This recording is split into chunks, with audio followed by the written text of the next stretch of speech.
Hello and welcome to law prive daily newspaper analysis. आज हम लोग जो है वो डिस्कस करेंगे 26 जो सितंबर है उसका न्यूज़पेपर।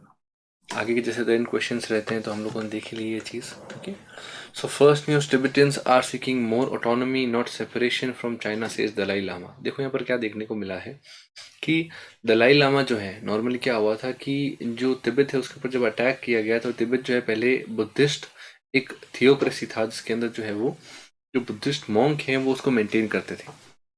तो बुद्धिस्ट मॉन्क जो हैं उनकी जो मेंटेन करते थे उसको, तो जैसे ही चाइना ने अटैक किया तो बुद्धिस्ट मॉन्क सारे जो है वो निकल करके और इंडिया आ गए।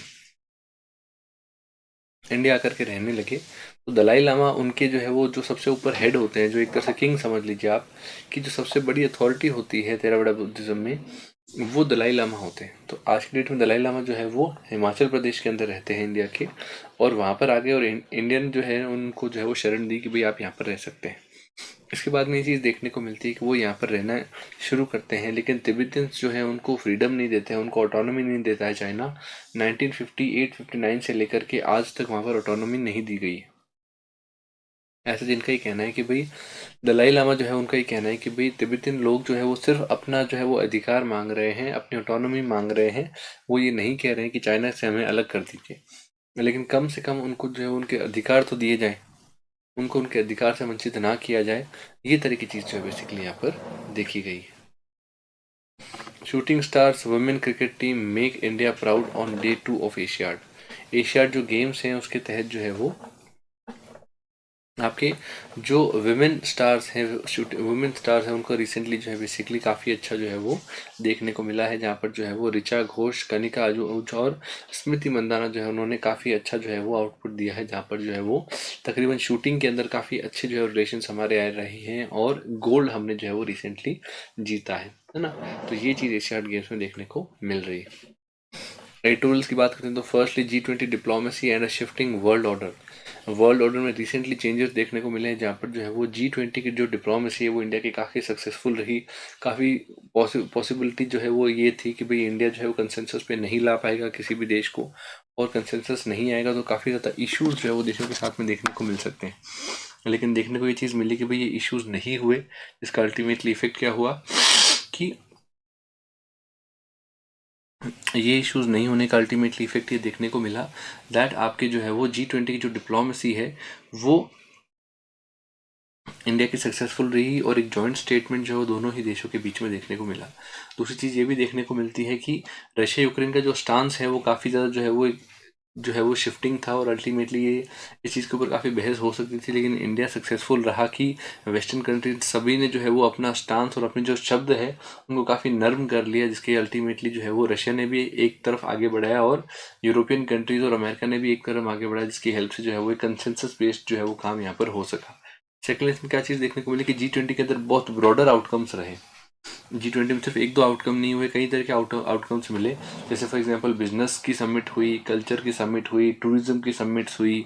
तो कई तरह की समिट्स यहाँ पर देखने को मिली, जिससे काफ़ी हद तक जो है वो फ़ायदा देश में देखने को मिला, और उसका काफ़ी फ़ायदा जो है वो हर एक फील्ड को मिला। हालांकि कई सारी ऐसी फील्ड्स भी है, जैसे लेबर जो फील्ड है उनका कहना है कि भाई और काम किया जा सकता था दुनिया भर में लेबर के लिए, और ज़्यादा जो है वो आउटपुट दिया जा सकता था, लेकिन वो चीज़ पॉसिबल नहीं हुई।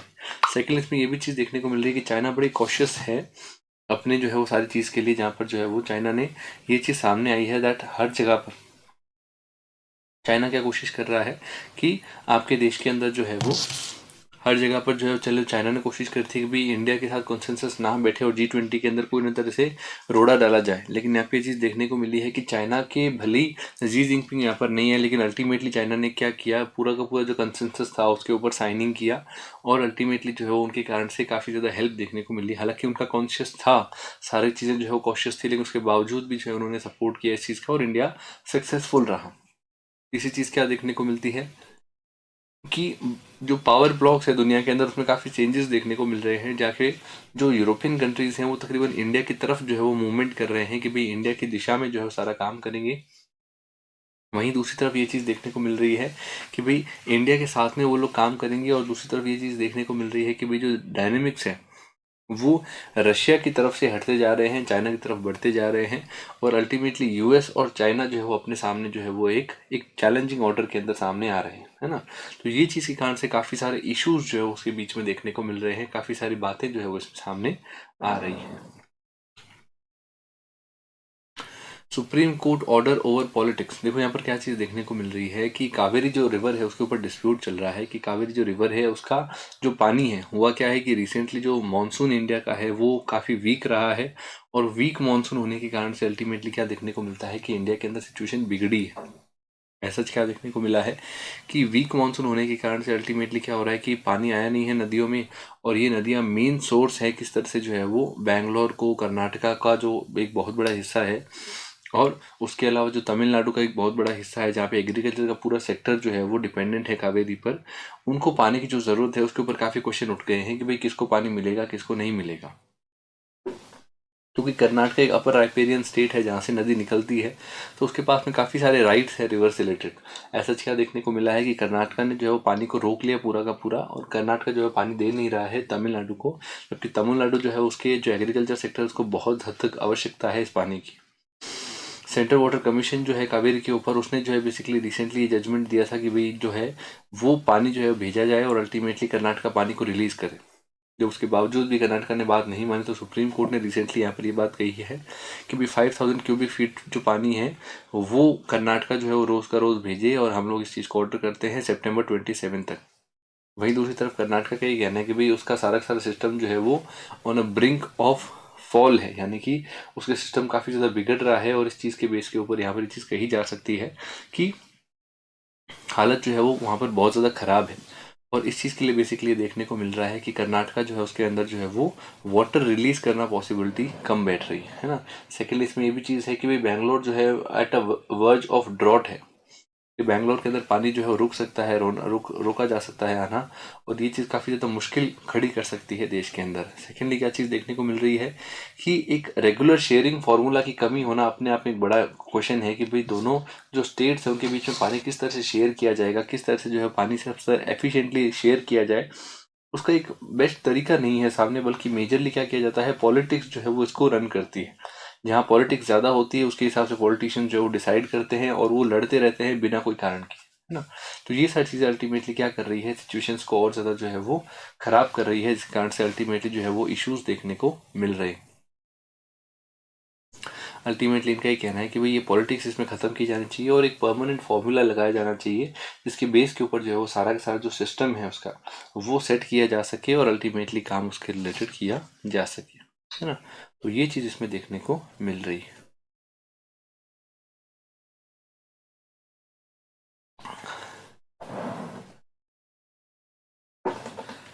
नेक्स्ट देखते हैं हम लोग, चिल्ड्रन अ की येट मिस डेमोग्राफी इन एआई रेगुलेशन। देखो यहाँ पर क्या देखने को मिल रहा है कि एआई रेगुलेशन जो है उसकी बात की गई है, जहाँ पर रिसेंटली ये चीज़ देखने को मिली है कि इंडिया के अंदर जो एआई की समिट होने वाली है रिसेंटली, उसके ऊपर इन्होंने बात करी है कि भाई अक्टूबर के अंदर जो है वो इंडिया के अंदर जो है वो global partnership on AI, GPAI जो है उसके ऊपर बात की गई है, जहाँ पे इनका कहना है कि भाई ग्लोबल समिट इंडिया के अंदर होने वाली है, और उसके अंदर इंडिया के अंदर अगर ये समिट होने वाली है तो इंडिया ने काफ़ी ज़्यादा पैसा इसके अंदर लगाया है, एआई के अंदर काफ़ी ज़्यादा इंडिया भी काम कर रहा है।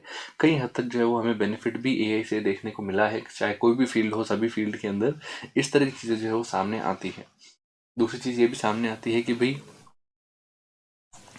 ये जो चीज़ है इसके कारण से दुनिया भर के अंदर जो रेगुलेशंस हैं इससे रिलेटेड वो चीज़ें काफ़ी ज़्यादा जो है बढ़ती जा रही है। लेकिन एक चीज़ इसके ऊपर गौर नहीं किया जा रहा है, उनका कहना है कि भाई इंडिया के अंदर जो चिल्ड्रन है वो किस तरह से एआई से इफेक्ट होंगे, किस तरह से एआई जो है वो उनको उनके लिए घातक तरीके से काम कर सकती है, उसके ऊपर एक बड़ा क्वेश्चन जो है वो यहाँ पे देखने को मिलता है। देखो इसमें क्या चीज़ सामने आती है कि एआई जो है उससे रिलेटेड बच्चों के काफ़ी इफेक्ट होते हैं। जैसे शुरुआत में जब इंडिया में एआई आया था तो उसमें सिचुएशन क्या थी कि कर्नाटका के अंदर जो है बच्चे अपने प्रोजेक्ट्स बनाने लगे थे एआई की हेल्प से, तो इसका इफेक्ट क्या होने लगा कि वहाँ की सरकार को उसको बंद करना पड़ा। दूसरी चीज़ क्या देखने को मिल रही है कि एआई बेस्ड गेम्स काफ़ी सारे बनने लगे हैं, है ना। तो गेम्स एआई बेस्ड बन रहे हैं तो इसका इफेक्ट अल्टीमेटली क्या होता है कि यहाँ पर जो बच्चे हैं उनको वायलेंट गेम्स खिलवाना काफ़ी ज़्यादा आसान होता जा रहा है, जो कि उनकी मेंटालिटी को ख़राब कर रहा है। तीसरी चीज़ क्या देखने को मिल रही है कि एआई बेस्ड होने के कारण से बच्चे खुद का दिमाग लगाना और खुद का काम करना लगभग बंद कर रहे हैं। है ना। हर चीज़ के अंदर चैट जीपीटी को या बार्ड को यूज़ करने से अल्टीमेटली इफेक्ट क्या हो रहा है कि उनका खुद का जो एफिशिएंसी है उसमें काफ़ी हद तक गिरावट देखने को मिल रही है। ये सारी चीज़ें होने के कारण से अल्टीमेटली क्या देखने को मिलता है कि सारे इश्यूज जो है वो काफ़ी बढ़ रहे हैं, और अल्टीमेटली क्या हो रहा है कि ए रेगुलेशंस जो है उससे काफ़ी ज़्यादा इफेक्ट जो है वो इस चीज़ में देखने को मिल रहा है ना। सेकेंडली क्या हो रहा है कि बच्चों की मेंटल हेल्थ, उसके अंदर भी दिक्कतें आ रही है, और एक तरह से एडिक्शन जो है वो बेसिकली बढ़ रहा है इस तरह की चीज़ों का, जिसका एक बुरा इफेक्ट जो है वो पूरे एरिया में देखने को मिल रहा है। सेकेंडली क्या है कि सरकार के सामने भी एक बड़ा चैलेंज है कि भाई एआई को रेगुलेट किस तरह से किया जाए, क्योंकि लगभग हर चीज़ के अंदर एआई को डाल दिया गया है ना। और हर चीज़ में एआई इस तरह से आ गया है कि अल्टीमेटली काफ़ी बुरी हालत जो है वो देश की देखने को मिल रही है। तो ये सारी चीज़ें जो है बेसिकली एआई से रिलेटेड इश्यूज हैं, और बच्चे जिस तरह से उसका इफेक्ट कर रहा है बच्चों के ऊपर, उसको गौर किया जाना चाहिए, और अल्टीमेटली मार्जिनलाइज कम्युनिटीज़ के जो बच्चे हैं उसके ऊपर स्पेसिफिकली काम किया जाना चाहिए। तो एज सचिन का कहना है कि भाई इंटरनेशनल जो बेस्ट प्रैक्टिसेस है उनको अपना करके और बच्चों को इस चीज़ से बचाया जाना चाहिए। इस चीज़ के पूरे प्रयास जो है इसमें देखने को मिल रहे हैं। वॉर इन द कॉकस, देखो यहाँ पर क्या देखने को मिला है कि अजरबैजान ने रिसेंटली क्या चीज़ करी है कि पूरा का पूरा अटैक करके और पूरा जो एरिया था नागोरा करबाख रीजन जो था उसको पूरा का पूरा एक्वायर कर लिया। अब यहाँ पर क्या चीज़ देखने को मिल रही है कि ये जो एरिया था पूरा का पूरा, ये पहले काफ़ी डिस्प्यूटेड था और अजरबैजान का ही एरिया था, इंटरनेशनली एक्लेम था, लेकिन उसके बावजूद भी क्या देखने को मिलता है कि यहाँ पर जो कंट्रोल था वो उनका नहीं था। सेपरेटिस्ट लोग इसको कंट्रोल करते थे और अर्मीनिया उनको हेल्प करता था। देखने को क्या चीज़ मिली कि अभी रिसेंटली, क्योंकि रशिया जो है उसका ध्यान सारा का सारा जो है वो खुद की लड़ाई पर है, और दूसरी तरफ क्या देखने को मिल रहा है कि टर्की जो है वो साथ दे रहा था यहाँ पर।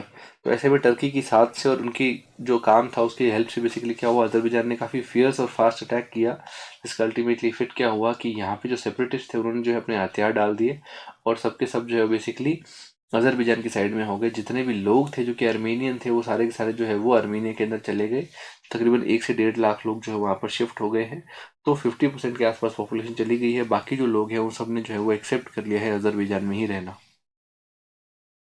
ये जो चीज़ है बेसिकली यहाँ पर देखने को मिल रही है, जहाँ पर जो है वो सारी की सारी सिचुएशन जो है वो ultimately out of the control यहाँ पर जो है वो सामने आ रही है, और अल्टीमेटली अजरबैजान का सारा कंट्रोल इस पूरे एरिया के अंदर आ रहा है, अर्मीनिया का कंट्रोल नहीं है ना। तो ये चीज़ बेसिकली इसमें देखने को मिल रही है।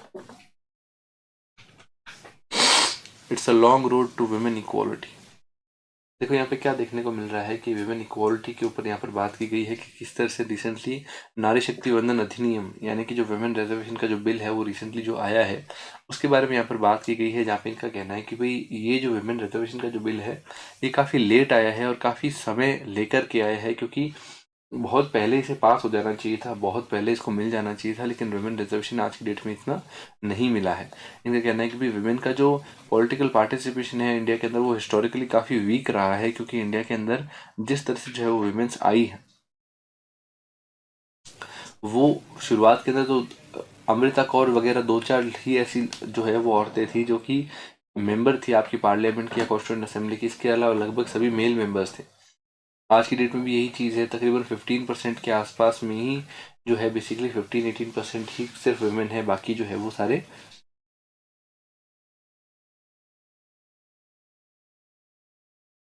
बाकी सभी लोग जो है वो उसके अंदर मेन मेंबर्स देखने को मिलते हैं, जिसके अल्टीमेटली काफ़ी इश्यूज है। सेकेंड इनका कहना ये है कि कई तरह के स्ट्रक्चरल एडवांटेज और डिसएडवांटेजेस भी रिजर्वेशन से सामने आते हैं। इसका एक बड़ा इशू क्या है कि सबसे पहले हमने देखा था कि सरपंच पति का जो कंसेप्ट है वो इसके अंदर सामने आता है, यहाँ पर वुमेन सिर्फ नाम के लिए खड़ी होती है और बेसिकली उनका सारा का सारा जो काम है वो उनके हस्बैंड्स ही करते हैं, है ना। तो ये सारी चीज़ें बेसिकली इसमें देखने को मिलती है, जहाँ पर जो है वो डिलिबरेटली इस चीज़ के अंदर ये चीज़ देखने को मिली है कि रिजर्वेशन दिया तो जा रहा है पर इसका कितना फ़ायदा हो सकता है, कितना फ़ायदा उनको होगा, इसमें अभी भी जो है वो क्वेश्चन मार्क जो है वो सामने आता है।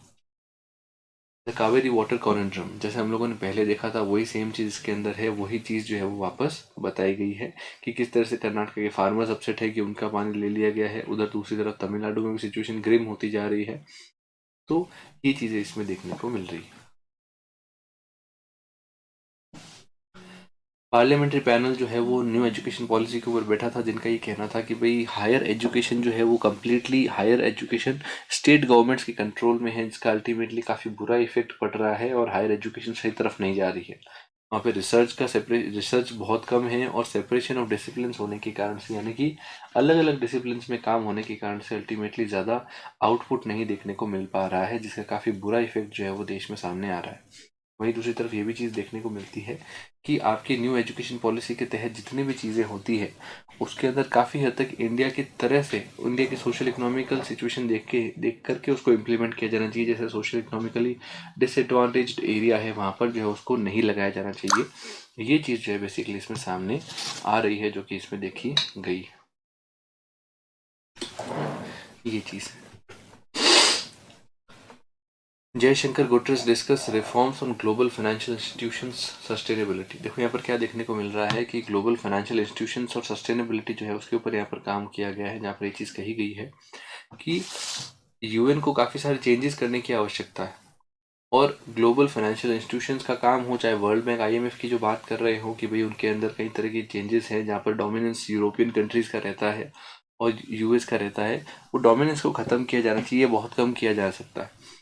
सेकेंडली क्या चीज़ देखने को मिल रही है कि ये जो डोमिनेंस है उसको कंट्रोल करने का काफ़ी ज़्यादा कोशिश जो है वो की जानी चाहिए। और सेकेंडली आपकी जो रिफॉर्म्स है वो सिक्योरिटी काउंसिल में भी होने चाहिए। यूनाइटेड नेशन सिक्योरिटी काउंसिल में रिफॉर्म्स के लिए बहुत समय से जो है वो कहा जा रहा है। जैसे G4 कंट्रीज जो है, G4 के अंदर आपके जापान है या जर्मनी है या ब्राज़ील है या इंडिया है, वो ये कोशिश करते हैं कि भाई सिक्योरिटी काउंसिल के अंदर अब नए मेंबर्स को जोड़ा जाना चाहिए जो कि परमानेंट मेंबर्स हो। ऐसे इंडिया को परमानेंट मेंबरशिप दी जानी चाहिए, उसके लिए पूरी कोशिश जो है वो इंडिया करता है। और इंडिया इसके बारे में कहता है कि भाई रिफॉर्म्स की आवश्यकता है यूनाइटेड नेशन सिक्योरिटी काउंसिल के अंदर ना। तो ये चीज़ें बेसिकली इसमें जो है वो आगे देखने को मिलती है। यूएन कब बना है, तो 1945 के अंदर यूएन को बनाया गया है, जिसके अंदर ये देखने को मिलता है कि 193 इसके अंदर मेंबर्स हैं। इसके अंदर तकरीबन जो है इससे पहले जो है वो यूएन का फाउंडेशन से पहले जो है वो एक और ऑर्गेनाइजेशन बनाई गई थी इसको स्पेसिफिकली आगे रखने के लिए। तो इंटरनेशनल पीस कॉन्फ्रेंस जो सबसे पहले 1899 के अंदर हुई थी, जिसको स्पेसिफिकली इसके लिए काम करवाया गया था। उसके बाद में धीरे धीरे करके जो है वो परमानेंट कोर्ट ऑफ आर्बिट्रेशन था, जो 1902 में बनाया, जो कि बाद में जो है इंटरनेशनल कोर्ट ऑफ जस्टिस बनता है।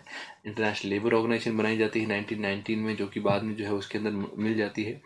और United Nation convention international organisation भी इसके अंदर आता है। तो कई सारी चीज़ें इसके अंदर साथ में मिलती है। ये 6 कंपोनेंट्स जो हैं वो बेसिकली आपकी यूएन के हैं, जिसमें इंटरनेशनल कोर्ट ऑफ जस्टिस है, ट्रस्टीशिप काउंसिल है, इकोनॉमिक और सोशल काउंसिल है, सिक्योरिटी काउंसिल है, जनरल असेंबली, और ये सारी चीज़ें इसमें देखने को मिलती है। We can scrap Geeta Mittal committee और यू कैन ट्रस्ट इट। यहाँ पे क्या चीज़ देखने को मिल रही है कि गीता जो मित्तल कमेटी रिसेंटली सरकार ने लगाई है मणिपुर के इशू के अंदर वायलेंस के ऊपर, तो उसके ऊपर यहाँ पर सुप्रीम कोर्ट ने कहा है कि भाई हमने एक कमेटी बना दी है, वो कमेटी सब कुछ देख रही है, तो आप बार बार इसके ऊपर क्वेश्चन करोगे तो उसका कोई फ़ायदा नहीं। आपको चीज़ों को विश्वास करना पड़ेगा कि भाई अगर इस तरह की कोई कमेटी बनाई गई है जो कि काम कर रही है, तो वो काम एफिशिएंटली सही तरीके से ही कर रही होगी। इसके ऊपर थोड़ा सा आपको विश्वास रखना पड़ेगा। ये चीज़ इसमें देखने को मिल रही है। हमने देखा था किस तरह से मणिपुर के अंदर जो वॉयलेंस होता है, उसके अंदर किस तरह से मेटीज के साथ में कुकी और नागा ट्राइब्स के बीच में इतना इश्यूज चल रहा है।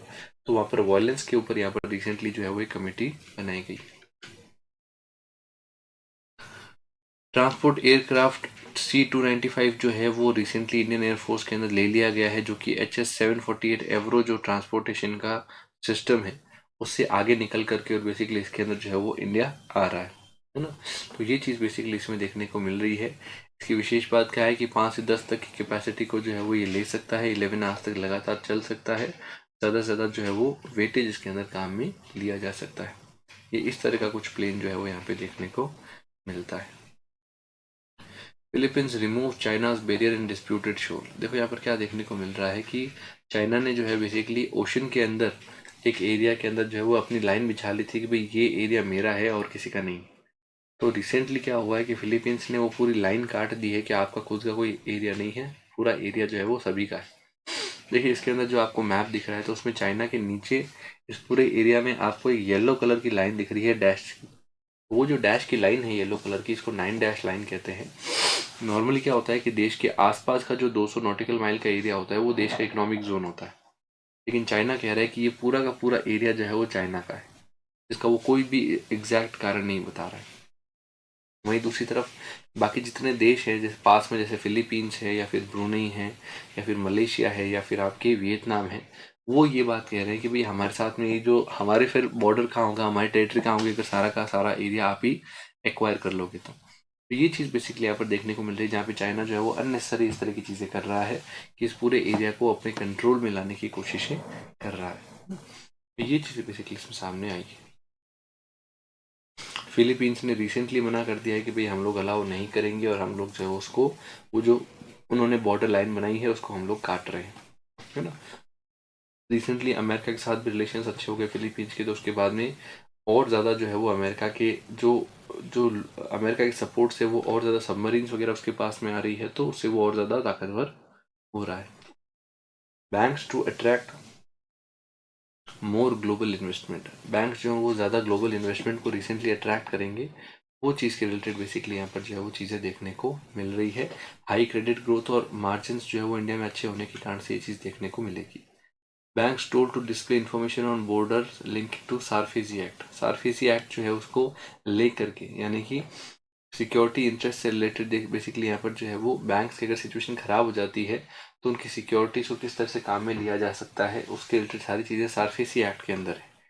तो वो चीज़ के ऊपर यहाँ पर सरकार जो है उसके ऊपर बात कर रही है। तो हमारे लिए काम की क्या चीज़ हो जाती है, सारफेसी एक्ट है। सारफेसी एक्ट कब बना है, 2002 के अंदर, जो कि क्या काम करता है, तो फाइनेंशियल असेट्स को जो है उसको काम में लेता है और बेसिकली सारी चीज़ें जो है अपने कंट्रोल में ले लेता है। वो सारफेसी एक्ट जो है वो इसके अंदर है। तो बैंक्स अगर आपके कोई प्रॉपर्टी जब्त करते हैं किसी की, तो वो सब चीज़ें सारफेसी एक्ट काम में आता है। Das warns against excessive dominance in bank boards, bank board के अंदर एक्सेसिव किसी एक पर्सन का, किसी एक मेंबर्स का या दो मेंबर्स का एक्सेसिव डोमिनेंस होना अपने आप में एक गलत चीज़ है और ये चीज़ एक गलत आउटपुट देती है ना।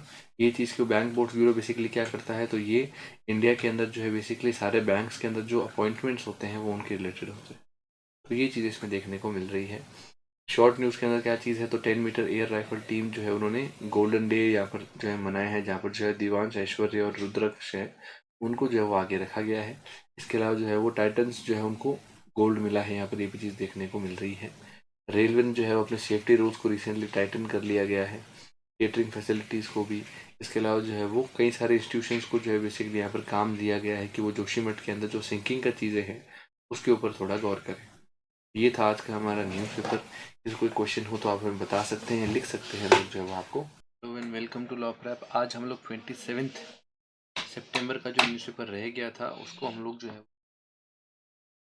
तो ये 10 क्वेश्चंस जैसे रोज रहते हैं, आप देख सकते हैं। सो शुरुआत करते हैं हम। फर्स्ट न्यूज़ है, judiciary is losing talent as government sits on names. देखो यहाँ पर क्या चीज़ देख, सरकार का जो रवैया है हाई कोर्ट और सुप्रीम कोर्ट के अंदर अपॉइंटमेंट से रिलेटेड के ऊपर रिसेंटली जो है वो जो बेंच है, संजय कृष्ण कौल की जो बेंच है, उन बात को कहा था कि भाई इस तरह से अगर आप लोग करेंगे तो अल्टीमेटली लोग जो है वो जुडिशरी की तरफ आना कम हो जाएंगे। होता क्या है कि जुडिशरी में आने का तरीका ये होता है कि जो प्रैक्टिसिंग लॉयर्स होते हैं, सीनियर लॉयर्स होते हैं, उनको जज बनाया जाता है। इसके अलावा ऐसे जो लोग हैं जो कि पहले डिस्ट्रिक्ट कोर्ट में काम कर रहे होते हैं, तो उनका प्रमोट करके उनको जज बनाते हैं। नॉर्मल 60% जो जजेस बनते हैं वो वकीलों से ही बनते हैं। जो सीनियर लॉयर्स होते हैं उनको बनाया जाता है। अब ऐसी सिचुएशन में क्या देखने को मिल रहा है कि सीनियर लॉयर्स को बनाया जाता है, तो ये जो सीनियर लॉयर्स हैं इनकी जैसे ही लिस्ट जारी की जाती है कि भाई इनके बारे में प्रपोज्ड है, तो सरकार अननोन रीजंस को लेकर के और बेसिकली मना कर देती है उनके अपॉइंटमेंट। अब इसमें गौर करें इस चीज़ के ऊपर कि गवर्नमेंट जो है उसका कई एरियाज के अंदर बेवजह उसके अंदर हाथ डालने की यहाँ पर इनका कहना है कि भाई कोशिश हो रही है। हमारे लिए यहाँ पर इंपॉर्टेंट चीज़ें रह जाती है कि भाई सैंक्शन स्ट्रेंथ कितनी है, कितने लोग जो है वो पेंडिंग है, और क्या क्या तरीका है सुप्रीम कोर्ट की और हाई कोर्ट के जजेस की अपॉइंटमेंट। देखो यहाँ पर क्या चीज़ देखने को मिल रही है कि हाई कोर्ट और सुप्रीम कोर्ट जो है ये अपॉइंटमेंट का प्रोसीजर आर्टिकल 124 के तहत दिया हुआ है। आर्टिकल 124 स्पेसिफिकली कहता है कि भाई प्रेसिडेंट शैल अपॉइंट द जजेस of high court and supreme. तो यहाँ पर क्या चीज देखने को मिलती है, प्रेसिडेंट शैल अपॉइंट द जजेस of high court and supreme court on the add and advice of जजेस of add and advice of chief justice of India. अब यहाँ पर क्या चीज देखने को मिलती है कि जो कंसल्टेशन करने का जो काम है चीफ जस्टिस ऑफ इंडिया से, इसके ऊपर काफी क्वेश्चन उठे। 1982 में पहला केस हुआ इसके ऊपर, इसका नाम था SP Gupta versus union of India. के तहत ये बात कही गई कि भाई यहाँ पर जो केस है वो उसके अंदर क्या प्रेसिडेंट की जो बात है वो मान प्रेसिडेंट को वो बात माननी ज़रूरी है जो कि चीफ जस्टिस उनको एडवाइस देते हैं। तो ऐसी सिचुएशन में क्या देखने को मिला कि ये एडवाइस माननी ज़रूरी है, इस तरह की बात जो है वो बेसिकली यहाँ पर नहीं कही गई कि भाई जो कंसल्टेशन शब्द है उसका मतलब कंकरेंस है क्या। हाँ, तो यहाँ पर तो उन्होंने कहा था एसपी गुप्ता में कि नहीं, जरूरी नहीं है, प्रेसिडेंट अपनी इच्छा से भी अपॉइंट कर सकते हैं। और उस समय तक ये सिचुएशन भी नहीं थी कि प्रेसिडेंट मना करते थे। ऐसा क्या होता था कि उस समय तक 315 अपॉइंटमेंट्स हुए थे, उसमें से 307 अपॉइंटमेंट वही थे कि एग्जैक्टली जैसा चीफ जस्टिस ने कहा वैसा ही इंडिया में लगा दिया गया। लेकिन बाद में 1993 में फर्स्ट सेकंड जज केस हुआ, उसके तहत ये चीज़ देखने को मिली थी कि सुप्रीम कोर्ट ने कहा कि अब जो शब्द कंसल्टेशन है उसका मतलब कंकरेंस ही माना जाएगा, कंकरेंस ही उसका मतलब है और कोई मतलब नहीं। ऐसा क्या देखने को मिला, कंकरेंस जो है वो उसका मतलब लिया गया और अल्टीमेटली इससे ये चीज़ देखने को मिली कि कंकरेंस के हिसाब से ही बेसिकली जो है वो सारा काम यहाँ पर देखने को मिला था। नॉर्मल इसमें ये भी चीज़ देखने को मिलती है कि कंकरेंस के बेस के ऊपर यहाँ पे कंकरेंस जो है उसको माना जाता था। उसके बाद में 1997 के अंदर ये इशू वापस उभर के आने लगा, जहाँ पर ये चीज़ देखने को मिली कि 1997 में ये चीज़ देखने को मिली कि वापस से केस हुआ जिसमें ये बात कही गई कि भाई कंकरेंस सिर्फ चीफ जस्टिस ऑफ इंडिया का नहीं, उनके साथ में और जो 4 सीनियर मोस्ट जजेस हैं उनसे भी पूछा जाएगा। एक पूरा कलीजियम बनेगा और वो बताएगा कि भाई ये कंकरेंस जो है वो सही है या नहीं है, और बेसिकली उनके जो 4 मिलकर डिसाइड करेंगे। तो ये जो चीज़ है ये बेसिकली कलीजियम कहलाता है। आज की डेट में ये कलीजियम ही बताता है कि भाई इंडिया में जजेस कैसे अपॉइंट होंगे। सरकार ने, मोदी सरकार ने कोशिश करी थी कि भाई वो ही चीज़ों को डिसाइड करें, और उसके बेस पे उन्होंने एक एक्ट भी लेकर के आए थे, जज नेशनल जुडिशियल अपॉइंटमेंट कमीशन भी बनाया था उन्होंने, लेकिन सुप्रीम कोर्ट ने उसको रिजेक्ट करके अनकॉन्स्टिट्यूशनल डिक्लेयर कर दिया है ना। तो आज की डेट में सिर्फ जो है वो अपॉइंटमेंट का तरीका यही है इंडिया के अंदर कि भाई जैसा कि वो बताते हैं उसी तरीके से उनको अपॉइंटमेंट करना पड़ता है। लेकिन सरकार अब क्या करती है कि अपॉइंटमेंट में डिले करने लग गई है सरकार, जानबूझ करके डिले करती है कार, ये बताने के लिए कि भाई आप लोग जो है वो सब जगह पर अपना ही अपना फैसला चला रहे हैं, सुप्रीम कोर्ट ही सिर्फ इसके अंदर डिसीजन देगा, ये चीज़ हम लोग मानेंगे नहीं, है ना। ये चीज़ इसमें देखने को मिल रही है।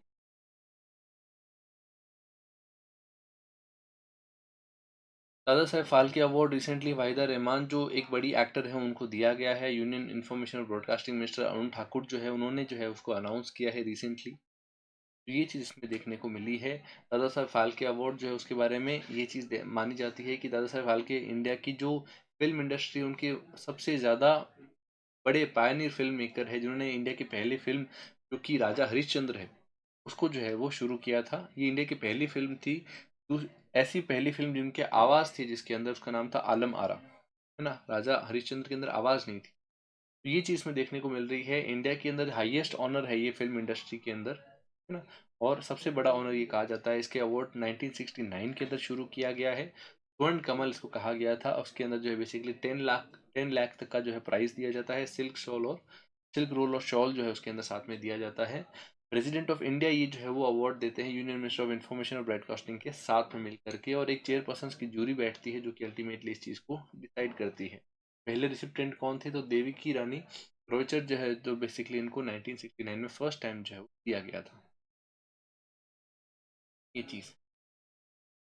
Punjab government commits to 50% reduction in stubble burning cases this year. Stubble burning क्या होता है, जैसे मैंने आपको बताया था कि स्टबल बर्निंग का मतलब होता है कि किस तरह से आपकी जो है वो परेली जलाई जाती है, यानी कि जो किसान होते हैं वो अपना जो वेस्टेज होता है के एरिया के अंदर उस वेस्टेज को जलाते हैं। उस पूरे पूरे एरिया के जो वेस्टेज है, जो पूरा का पूरा एरिया के अंदर जो आपके फसल काटने के बाद जो पीछे का वेस्टेज रह जाता है उसको जलाते हैं, जैसे ये इसमें फोटो में आपको दिख रहा है जलाता हुआ। तो ये जो वेस्टेज है इसके कारण से दिल्ली में काफ़ी ज़्यादा पोल्यूशन होता है। सरकार ने बहुत सारी कोशिशें करी कि इस तरह की चीज़ें पंजाब में जो लोग हैं वो ना जलाएं। जैसे फॉर एग्जांपल उन्होंने क्या किया, हैप्पी सीडलर जो है उसकी शुरुआत करी, है ना। ये हैप्पी सीडलर के बारे में क्वेश्चन जो है वो आपके पिछले साल की क्लैट का जो पेपर था 2023 में उसके अंदर भी पूछा गया है ना। कि CSIR जो है उसने इनमें से कौन सी चीज़ जो है वो डाली है ना। या हैप्पी सीडलर इनमें से कौन सी इंस्टीट्यूशन ने निकाला है, ये क्वेश्चन भी आया था। तो ये जो चीज़ें, ये कई सारे प्रयास किए गए कि भाई इस तरह की चीज़ें ना हो। सेकेंडली क्या प्रयास किए गए कि भाई इस तरह की जो पैडी है उसको लेकर के और मीथेनॉल बनाया जा रहा है। तो ये सारी चीज़ों के होने के कारण से अल्टीमेटली जो है वो काफ़ी सारा इशू इसमें देखने को मिला। काफ़ी फ़ायदा जो है वो अल्टीमेटली इस पूरी तरीके से जो पूरा सिस्टम है उसको देखने को मिलता है ना। लेकिन इसमें क्या चीज़ देखने को मिल रही है कि आपके इंडिया के अंदर जो जो भी पोल्यूशन होता है, क्योंकि हम जैसे बात करी थी कि भाई दिल्ली के अंदर हाई प्रेशर एरिया बन जाता है और उस कारण से सारा का सारा पोल्यूशन होता है, तो वही सेम चीज़ पर भी काम कर रही है। यहाँ पर ज़्यादा स्टबल बर्निंग होने के कारण से अल्टीमेटली इतना सारा इशू जो है वो दोनों एरियाज में देखने को मिल रहा है। ये चीज़, ये एग्जैक्ट देखिए फिगर है जहाँ पर जलाई जा रही है परेली। Pakistan internal challenges shifting dynamics, देखो यहाँ पर क्या चीज़ देखने को मिल रही है कि पाकिस्तान की सिचुएशन के बारे में बताया गया है, जहाँ पे पाकिस्तान जो है वो अफगानिस्तान की तरफ साथ किस तरह के रिलेशंस रखता है, उससे रिलेटेड काफ़ी सारे इश्यूज देखने को मिलते हैं। जहाँ पर रिसेंटली क्या हुआ है कि अफगानिस्तान में जैसे फॉर एग्जांपल क्या हुआ था कि अफगानिस्तान में जैसे ही तालिबान का रूल आया, तालिबान का रूल आते ही पाकिस्तान ने जश्न मनाया। जश्न मनाने के बाद पाकिस्तान को समझ में आया कि मैंने एक बहुत बड़ा जो है वो सोशल मिस्टेक कर दी है, दुनिया में जो है वो इस चीज़ के ऊपर जो है वो दुनिया पूरी दुखी हो रही है कि एक टेररिस्ट ऑर्गेनाइजेशन जो है वो टेक ओवर कर चुकी है पूरे एक देश को। तो पूरी दुनिया में दुख का माहौल था, जबकि पाकिस्तान ने जो है जश्न मनाना शुरू कर दिया। जब पाकिस्तान को जो समझ में आई बात, तब पाकिस्तान ने हाथों हाथ इस चीज़ को बंद करा कि नहीं नहीं अपने को नहीं मनाना चाहिए। तो कहने का मतलब ये है कि पाकिस्तान ने कोशिश तो करी, लेकिन यहाँ पर क्या हुआ, टेररिस्ट ऑर्गेनाइजेशन के साथ में इन्होंने कोशिश भी करी कि भाई बना के रखे, लेकिन एक्चुअल में क्या सिचुएशन थी कि ये टेररिस्ट ऑर्गेनाइजेशन उसके बाद में पाकिस्तान पर ही अटैक करना शुरू कर दिया। तो उनके तालिबान के और पाकिस्तान के बीच में भी इश्यूज जो है वो बनने लगे। पाकिस्तान में काफ़ी हद तक जो है वो सारा इशू जो है वो बढ़ने लगा, और इसका अल्टीमेटली इफेक्ट ये देखने को मिला कि जो पाकिस्तान की सारी की सारी डिप्लोमेसी है उसके साथ उसके अंदर जो है वो काफ़ी सारे चैलेंजेस जो है वो देखने को मिले। अल्टीमेटली ये चीज़ सामने आने लगी कि पाकिस्तान जो है वो तालिबान के साथ में बातचीत भी करता था, लेकिन अल्टीमेटली जो है वो पाकिस्तान बहुत ज़्यादा उनसे बातचीत करता था, और अल्टीमेटली ये जो सेक्शन था उसके कारण से जैसे ही उनके हाथ में सारा का सारा कंट्रोल आया, उन्होंने पाकिस्तान के साथ रिलेशनशिप जो है वो हटाने शुरू कर दिए। अल्टीमेटली पाकिस्तान कई तरह के चैलेंजेस आज की डेट में जो है वो फेस करता है, जहाँ पर जो है वो तालिबान जो है वो हर तरह से जो है वो पाकिस्तान को खराब करने और तोड़ने की कोशिश कर रहा है। ऐसा यहाँ पर क्या चीज़ देखने को मिल रही है कि अफगानिस्तान के साथ में जो है बेसिकली इन्वॉल्व होने की जो सिचुएशन थी वो अब पाकिस्तान की नहीं रही है ना। और ये सारी चीज़ें बेसिकली इसमें देखने को मिल रही है, जहाँ पर जो है वो अपनी जो शाइन है वो लगातार लूज करता जा रहा है पाकिस्तान, चाहे वो अफगानिस्तान के कारण हो, चाहे इंडिया के डायरेक्टली इंडिया के ऊपर अटैक करने के कारण हो। इन सभी चीज़ों के कारण से अल्टीमेटली काफ़ी ज़्यादा इशू के बीच में जो है वो पाकिस्तान जीवन जी रहा है ना। ये सारी चीज़ें बेसिकली देखने को मिलती है। आइडेंटिटी बैंक्स, देखो यहाँ पर क्या चीज़ देखने को मिल रही है कि ग्लोबल आइडेंटिटी जो डिजिटल आईडी इंडिया के अंदर आधार है, उसके ऊपर रिसेंटली क्या चीज़ देखने को मिली है कि मूडीज इन्वेस्टर समिट सर्विसेज जो है उन्होंने रिसेंटली क्वेश्चन मार्क लगाया है कि भाई शायद जो है उनका कहना है कि भाई आधार कार्ड जो है वो एक कंसर्न बन सकता है, क्योंकि ये सेफ नहीं है ना। और ऐसे भी कई बार और भी इससे ज़्यादा कई सारे इश्यूज लगाए गए हैं, जहाँ पे इनका कहना है कि आधार कार्ड के ऊपर एक बीच में जैसे न्यूज़ आई थी कि भाई आधार कार्ड की जो इन्फॉर्मेशन वो बहुत कम पैसों के अंदर कोई भी लोग जो है वो आपस में ट्रेड कर रहे हैं और बहुत इजीली निकाली जा सकती है ना। तो ये सारी जितनी भी चीज़ें हैं ये अल्टीमेटली काफ़ी ज़्यादा सिचुएशन को बिगाड़ रहे हैं इंडिया के अंदर। तो अल्टीमेटली यहाँ पे क्या देखने को मिल रहा है कि आधार कार्ड की इस तरह से बिगड़ रही है, ये अपने आप में काफ़ी ज़्यादा क्वेश्चन जो है वो कर रही है। यहाँ पे ये भी चीज़ को गौर कर सकते हैं हम लोग कि आधार कार्ड जो है उसका यूज़ मैंडेटरी लगातार हर जगह पे सरकार जो है वो कर रही है, जिसका अल्टीमेटली बुरा इफेक्ट जो है वो पूरी पूरी पे पड़ रहा है, क्योंकि गवर्नमेंट का डोमिनेंस इस चीज़ के अंदर देखने को मिल रहा है। चाहे आप इवन सरकार ने रिसेंटली कह दिया है कि हम लोग क्या करेंगे, तो हम लोग जो है वो कई एरियाज के अंदर जैसे सरकार ने कहा है कि भाई हम लोग क्या करेंगे कि कई एरियाज में वोटर आईडी कार्ड से भी जोड़ देंगे आधार को। कई एरियाज में वोटर आईडी कार्ड से भी जोड़ा जाएगा, तो अल्टीमेटली इफेक्ट क्या देखने को मिलेगा कि आधार से पॉलिटिकल प्रोफाइलिंग भी की जाएगी, है ना। तो ये सारी चीज़ें अल्टीमेटली क्या चीज़ देखने को मिलती है कि इससे बहुत इफेक्ट जो है वो पड़ने वाला है। आधार का एक तरफ तो बेनिफिट ये देखने को मिलता है कि भाई आपके जो है वो जिस भी तरह का जो है वो सारा का सारा काम, जैसे आपके पीडीएफ जो आपकी पीडीएस सिस्टम का सारा काम है, या फिर जो लोगों को नेशनल फूड सिक्योरिटीज एक्ट के तहत चीज़ों को देने का काम है, वो सारा का सारा इसके तहत होगा। लेकिन दूसरी तरफ लोगों की जो प्राइवेसी है उससे रिलेटेड भी काफ़ी इश्यूज देखने को मिलते हैं। सेकेंडली कंप्ट्रोलर ऑडिटर जनरल की जो रिपोर्ट है उसके अंदर भी कई जगहों पर इश्यूज देखने को मिले हैं कि भाई कई एरियाज में उनका कहा है कि भाई लैप्सेस देखने को मिले हैं और प्राइवेसी और कॉम्प्रोमाइज़ हुआ है डेटा कई एरियाज के अंदर, जहाँ पर आधार को जो है वो काम में लिया गया, जैसे फॉल्टी बायोमेट्रिक्स हुए हैं, डुप्लीकेशन ऑफ बायोमेट्रिक्स देखने को मिले हैं। तो ये सारी चीज़ें बेसिकली डिजिटल पब्लिक इंफ्रास्ट्रक्चर पे काफ़ी ज़्यादा इश्यूज बनाते हैं, और उससे रिलेटेड बेसिकली यहाँ पे with climate change tackling new disease scenarios, देखो यहाँ पर क्या देखने को मिल रहा है कि नई तरह की जो बीमारियां हैं, नई तरह की जो इश्यूज हैं वो काफ़ी ज़्यादा बढ़ते जा रहे हैं। आईपीसीसी ने रिसेंटली जो है वार्न किया है कि क्लाइमेट चेंज के कारण से जो इन्फेक्शियस डिजीज़ है वो काफ़ी ज़्यादा बढ़ती जा रही है। जैसे अगर आपने गौर भी किया हो तो आज की डेट में जो है वो मलेरिया, डेंगू, इस तरह की जो बीमारियां हैं वो लगभग हर मौसम के अंदर चलने लग गई है और काफ़ी हद तक जो है वो ये बीमारियां बढ़ती जा रही है। इंडिया जैसा देश जहाँ पर जो है वो इतनी वाइड वेराइटी के अंदर जो है वो सभी तरह के स्पीशीज मिलते हैं, तो वहाँ पर ये बीमारियां लगातार बढ़ती जा रही है और ह्यूमन एनिमल इंटरेक्शन जो है वो काफ़ी ज़्यादा रिस्की होता जा रहा है। इस तरह से जो है वो क्लाइमेट चेंज के साथ में सिचुएशन चेंज हो रही है। छोटे से छोटा जो जानवर है, मच्छर भी जो है बेसिकली वो कई तरह की बीमारियां फैलाने लग गया है, जिस कारण से अल्टीमेटली जो है वो हमारी ह्यूमन कैपिटल के ऊपर काफ़ी ज़्यादा वो फर्क पड़ने लग गया है और अल्टीमेटली इकोसिस्टम पूरा का पूरा जो है वो बीमारियों के आसपास में घूमने लगा है। क्या देखने को मिल रही है कि इस तरह के आउटब्रेक्स के कारण से अल्टीमेटली सरकार को इसके ऊपर काफ़ी ज़्यादा काम करने की ज़रूरत है, स्पेसिफिकली गंगेटिक प्लेन्स और केरला के एरिया के अंदर। और यहाँ पर सर्विलेंस रखने की ज़रूरत है कि भाई किस तरह से चीज़ों को रोका जा सकता है, क्या क्या चीज़ें की जा सकती है ना। जैसे पहले क्या होता था कि कई एरियाज़ के अंदर लोग जो है वो बेसिकली साफ पानी ना रखें, तो क्या था कि जैसे लोग कूलर जो है भर के रखते थे कूलर चलाने के लिए, लेकिन जब सर्दी आती थी तो वापस उस कूलर को खाली नहीं करते थे। तो साफ पानी जो है बेसिकली वही एक तरह से एक ब्रीडिंग ग्राउंड होता है आपके डेंगू के मच्छर का, और वहीं पर जो है डेंगू के मच्छर जो है वो रहते हैं। ऐसा क्या देखने को मिला कि डेंगू के जितने मच्छर थे वो इसी एरिया के अंदर जो है वो काम करने लगे और अल्टीमेटली जो है वो बेसिकली इस पूरे एरिया को जो है मरने लगे। तो सरकार क्या करती थी पहले कि 5-5, 7-7, 10-10 रुपये फाइन लगा दी थी उन लोगों पर जो कि जो है वो कूलर को साफ नहीं करते थे। सरकार देखने के लिए लोगों को भेजती थी ना। पहले ये भी चीज़ कोशिश की जाती थी, लेकिन अब थोड़े लोग समझदार होने लग गए तो ये चीज़ सरकार ने बंद कर दी। तो सरकार को कहने का मतलब है कि काफ़ी ज़्यादा स्ट्रिक्ट सर्विलेंस रखना पड़ता है। सरकार इतना तो रख नहीं पाती है लेकिन क्योंकि इतनी ज़्यादा पॉपुलेशन है देश के अंदर, तो अल्टीमेटली रिपोर्टिंग का सिस्टम इसके अंदर बढ़ाने की कोशिशें की जा रही है कि भाई इस तरह की जो वो रिपोर्टिंग की जाए। सेकेंडली क्या चीज़ देखने को मिलती है कि वन हेल्थ अप्रोच की यहाँ पर बात की जा रही है। वन हेल्थ अप्रोच का मतलब क्या है कि ऐसी अप्रोच है जिसके तहत जो है वो वन हेल्थ की बात की जाती है, जिसका मतलब ये हुआ भाई आपकी जो है वो सिर्फ ह्यूमन बींग की हेल्थ इम्पोर्टेंट नहीं है, प्लांट्स की हेल्थ भी इम्पोर्टेंट है, एनिमल्स की हेल्थ भी important है। हर तरह के जो लोग हैं उन सभी की हेल्थ जो है वो इम्पोर्टेंट रोल प्ले करती है हर सिचुएशन, है ना। तो ये चीज़ें बेसिकली इसमें जो है वो सामने देखने को, तो इनका कहना है कि भाई वर्ल्ड हेल्थ अप्रोच को अगर हम लोग काम में लेते हैं तभी जो है वो कंट्रोल में आ सकती है। उसके अलावा जो है बेसिकली डिजीज लगातार बढ़ती जाएगी और अल्टीमेटली को काफ़ी ज़्यादा मुश्किल सिचुएशन देखने को।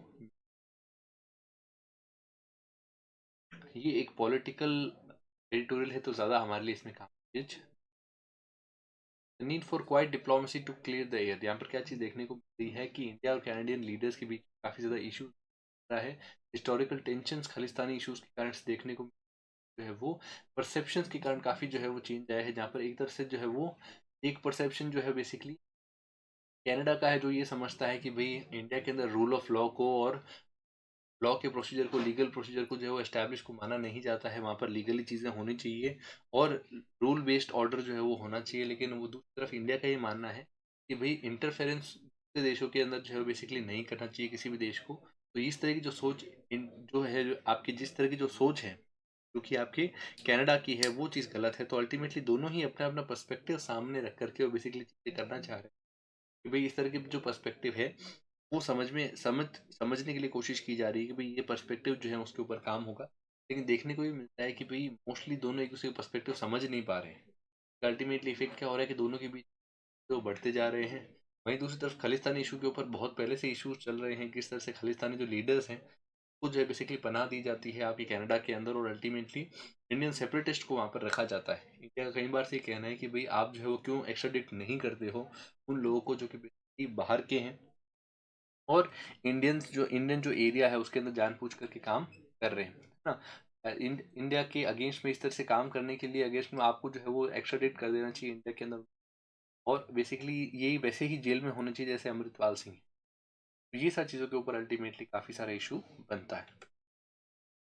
Is Ukraine counter offensive working. देखो यूक्रेन ने क्या किया था जून के अंदर जो है वो सारे जितने भी देश हैं अमेरिका वगैरह उन सबसे जो है वेपन्स लेकर के और काउंटर ऑफेंसिव करना शुरू किया था कि भाई हम लोग जो है वो काउंटर ऑफेंसिव शुरू करेंगे आपके इसके अगेंस्ट में, रशिया के अगेंस्ट में। लेकिन देखने को ये मिला कि ये काउंटर ऑफेंसिव खास काम कर नहीं पाया कि रशिया पहले से जो है वो डिफेंसिव हो चुका था और अल्टीमेटली इसका सारा का सारा काम डिफेंस के हिसाब से चल रहा था।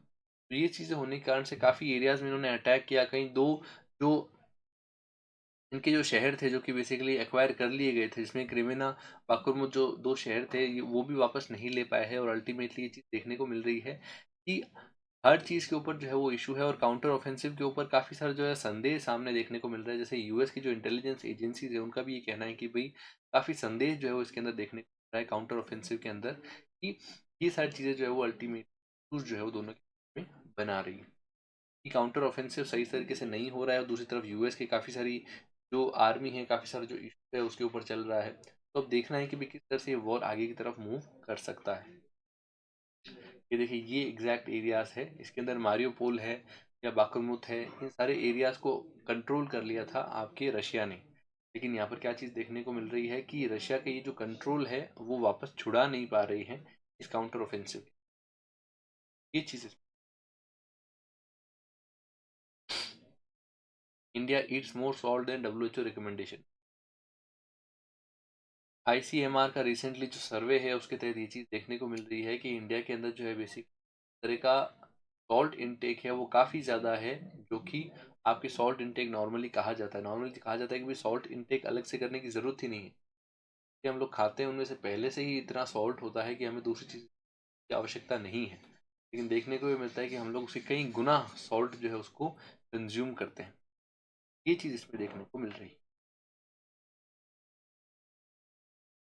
NHRC seeks action taken report on welfare of trans person from government. यहाँ पर क्या चीज़ देखने को मिल रही है कि NHRC जो है उसने एक्शन लिया है जहाँ पर जो है वो वेलफेयर ऑफ ट्रांस पर्सन जो है उनके ऊपर इश्यूज बनाए, जहाँ पर ये चीज़ देखने को मिली है कि भाई स्टेट गवर्नमेंट और यूनियन टेरिटरीज जो है उनको ये कहा गया है कि भाई जो ट्रांसजेंडर लोग हैं उनको जो है वो सही तरीके से रखने के लिए और उनकी जो रिपोर्ट है वो सारी सारी देने के लिए उनको कहा गया है। नेशनल ह्यूमन राइट्स कमीशन काम ही बेसिकली ये है कि ह्यूमन राइट्स को अपहेल्ड करना और ह्यूमन बीइंग के जितने राइट्स है वो उनको प्रोवाइड करना, है ना। तो ये चीज़ से रिलेटेड बेसिकली यहाँ पर इशू देखने को मिल रहा है। और NHRC क्या है उसके बारे में आपको जानना यहाँ पर जो है वो काफ़ी ज़्यादा ज़रूरी रहता है। NHRC जो है वो कब बना है, तो 12 अक्टूबर 1993 को बना है, जो कि protection of human rights act 1993 से बना है, जो कि 2006 में अमेंड किया गया। इसके अंदर इसका हेडक्वार्टर्स दिल्ली के अंदर है और लगभग इसके जो हेड बनते हैं वो चीफ जस्टिस जो पुराने होते हैं उनको NHRC का हेड बनाया जाता है।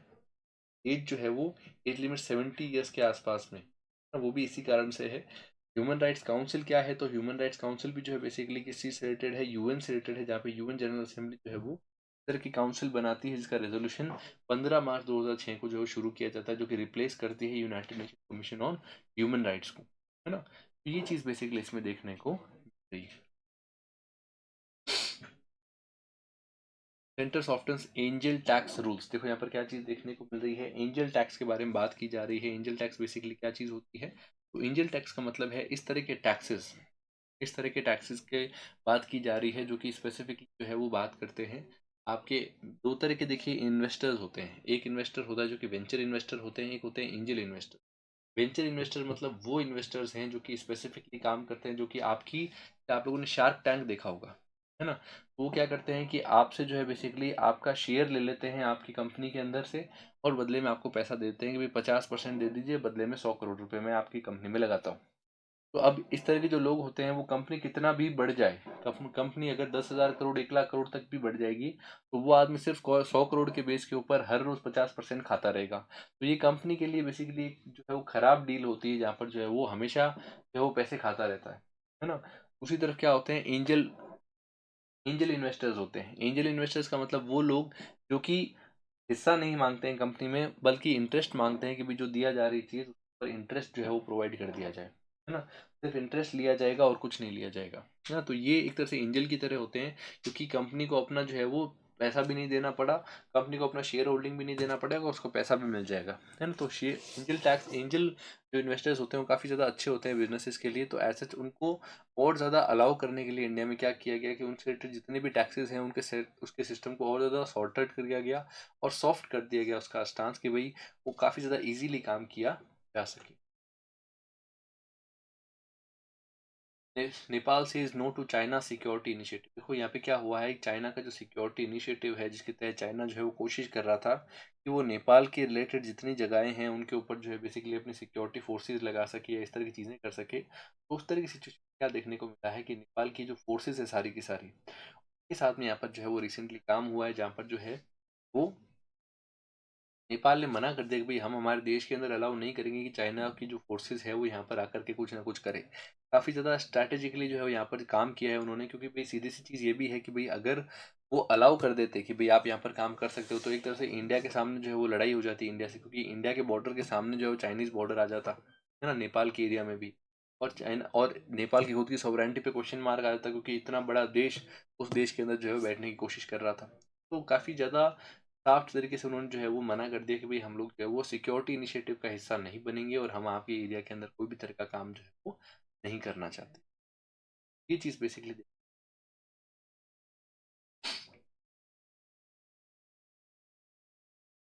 Post in solar energy and electric vehicle sales gives hope for climate goals. Climatic goals क्या है कि हम लोग जो है वो हमारे एमिशंस कम हो। एमिशंस सबसे ज़्यादा कहाँ से होते हैं, तो एमिशंस जो होते हैं वो आपके ट्रांसपोर्ट सेक्टर से होते हैं। रिसेंटली देखने को मिल रहा है कि इलेक्ट्रिक व्हीकल्स जो है उसमें काफ़ी बड़ी ग्रोथ देखने को मिल रही है। तकरीबन 13% ऑफ ऑल सेल्स जो है वो आपके जो है वो ईवी से हो रही है, लेकिन और ये जो है वो लगातार बढ़ करके और 70% ऑफ ऑल सेल्स बनने वाली है आने वाले समय में। इस चीज़ से काफ़ी फायदा होगा, क्योंकि अल्टीमेटली जो एमिशन है वो एमिशन जो है बेसिकली काफ़ी हद तक गिर सकता है इसके कारण से। तो ये चीज़ें बेसिकली इसमें सामने आ रही है और उनका कहना है कि भी एक बहुत बड़ी होप है कि सोलर एनर्जी और इलेक्ट्रिक व्हीकल्स दोनों में इंक्रीज देखने को मिल रहा है, जो कि लार्ज स्केल पे जो है काफ़ी फायदा जो है वो पहुंचा सके। तो ये चीज़ है। इंटरनेशनल एनर्जी एजेंसी के बारे में यहाँ पर सारी की सारी इन्फॉर्मेशन दे रखी है कि 1994 में बना है। पेरिस फ्रांस के अंदर, इंडिया इसका मेंबर नहीं है। आज की डेट के अंदर जो है वो ऑयल की सप्लाई से जितने हैं वो ये चीज़ करता है। कई तरह की रिपोर्ट्स निकालता है, जैसे वर्ल्ड एनर्जी आउटलुक है, इन्वेस्टमेंट रिपोर्ट है, वर्ल्ड एनर्जी स्टैटिस्टिक्स है, वर्ल्ड एनर्जी बैलेंस है, एनर्जी टेक्नोलॉजी पर्सपेक्टिव है, इंडियन एनर्जी आउटलुक रिपोर्ट। ये चीज़ है। कुछ शॉर्ट न्यूज़ है, जैसे skipper Olympic silver medallist sprinter जो है उन्होंने रिसेंटली रिटायर कर गए हैं। इसके अलावा जो है वो 95% जो कंपोनेंट थे वो खुद के इंडिजीनियस थे, हमारे बाहर के कंपोनेंट्स नहीं थे। ये चीज़ इसमें जो है वो देखने को मिली है। तो ये था हमारे न्यूज़पेपर। किसी कोई question? Hello and welcome to Law Pride daily newspaper analysis. आज हम बात करेंगे 28 सितंबर का जो हमारा न्यूज़पेपर था उसकी। तो ये 10 क्वेश्चंस है जैसे कि रोज़ रहते हैं उसके ऊपर, तो उसको आप देख सकते हैं। फर्स्ट न्यूज़ इसके अंदर है, hit jobs on foreign soil not India's policy. देखो रिसेंट क्या चीज़ हुई, कंट्रोवर्सी सामने आई थी जब जो है वो खालिस्तानी सेपरेटिस्ट लीडर हरदीप यार जो है कि रिसेंटली जो है बेसिकली डेथ हो गई। कि डेथ होने पर ये चीज़ देखने को मिली। उनकी जो डेथ थी उसका कारण ये है कि जैसा एलिगेशन लगाया गया, कनाडा की जो गवर्नमेंट है उसने एलिगेशन लगाया कि डेथ का कारण ये है कि भारत सरकार जो है बेसिकली उन्होंने कॉन्स्पिरेसी रची इनके खिलाफ और इनकी डेथ उस कारण से हुई है। उनकी डेथ का कारण ये है कि भारत सरकार ने जानबूझ करके इनका मर्डर करवाया है। ये चीज़ जैसे ही कही तो एक तरह से एक रो शुरू हो गई, जिसके इंडिया ने और कनाडा ने आपस में जो है बेसिकली कई तरह के जो है वो बेसिकली एक दूसरे के ऊपर एलिगेशन लगाए। तो ऐसा यहाँ पर उसी का अगेंस्ट वो जवाब देने के लिए एस जयशंकर ने जो है बेसिकली रिस्पॉन्ड करके जहाँ पर बोला है कि भाई यह कि ये बिल्कुल भी पॉलिसी नहीं फॉरेन सॉइल के ऊपर किसी पर्सन को अटैक करे। ये चीज़ इंडिया की कभी भी पॉलिसी नहीं रही है। और इस तरह से पॉलिटिक्स को काम में लेकर के और बेसिकली इंटरनेशनल रिलेशंस खराब करना कनाडा के लिए ठीक नहीं है, ना ही इंडिया के लिए ठीक है। तो हम लोग कनाडा को ये हिदायत देते हैं वो इस तरह की चीज़ों के ऊपर, इस तरह के साफ एलिगेशन किसी पर लगाना बंद कर दें। ये सारी चीज़ें होने के कारण से अल्टीमेटली इशूज जो है वो बढ़ गए। नेक्स्ट न्यूज़ क्या है, मणिपुर गवर्नमेंट एक्सटेंड्स आफ्सपा इन हिली डिस्ट्रिक्ट्स फॉर 6 मंथ। तो यहाँ पर क्या चीज़ देखने को मिल रही है कि आफ्सपा जो है वो मणिपुर की गवर्नमेंट ने 6 महीने के लिए बढ़ा दिया है। जैसे जैसे आफ्सपा जो है वो काफ़ी समय से लगा हुआ होता है कई एरियाज़ के अंदर। आफ्सपा बेसिकली क्या चीज़ है, तो कई सारे एरियाज़ ऐसे हैं जहाँ पर जो है वो स्पेसिफिकली देखने को मिला है कि आपके आर्म्ड फोर्स एक्ट लगाया जाता है, जहाँ पर आर्म्ड फोर्स स्पेशल पावर दी जाती है। नॉर्मली आर्म्ड फोर्सेस को पावर्स नहीं होती है, लेकिन जिन एरियाज़ के अंदर आफ्सपा लगा हुआ होता है वहाँ पर जो है वो आर्म्ड फोर्सेस स्पेशल पावर्स होती है कि 5 से ज़्यादा लोग अगर एक साथ खड़े हैं तो ऐसे में वो उनको हटा सकते हैं, उनको गोली भी मार सकते हैं, बिना पूछे बिना कारण बताए उनको गोली मार के ख़त्म कर सकते हैं।